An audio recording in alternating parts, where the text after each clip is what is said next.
அருணாச்சல பிரதேசத்தை இந்தியாவிடமிருந்து பறிக்க முடியாது என்ற பாரதிய ஜனதாவின் பிரதமர் வேட்பாளர் நரேந்திர மோடி எச்சரித்துள்ளார்.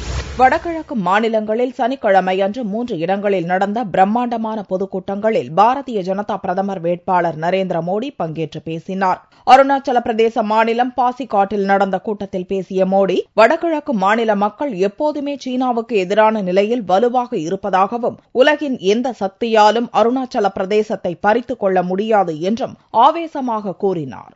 வடகிழக்கு மாநிலத்தின் ஒவ்வொரு குடிமகனும் நமது மண்ணில் இருந்து சீனாவை விரட்டியடிக்கும் சிப்பாய்களாக உள்ளனர் என்று கூறிய நரேந்திர மோடி, சீனாவின் எந்தவித அழுத்தத்துக்கும் அருணாச்சல பிரதேச மக்கள் இடம் தர மாட்டார்கள் என்றும் கூறினார். வடகிழக்கு மாநிலங்களில் வளர்ச்சி திட்டங்கள் செயல்படுத்தப்படாததற்கு கடும் கண்டனம் தெரிவித்த மோடி, முன்னாள் பிரதமர் வாஜ்பாய் மற்றும் பாரதிய ஜனதா கூட்டணி அரசு வடகிழக்கு மாநிலங்களின் முன்னேற்றத்துக்காக துவக்கிய திட்டங்களை முன்னெடுத்துச் செல்வேன் என்றும் உறுதியளித்தார்.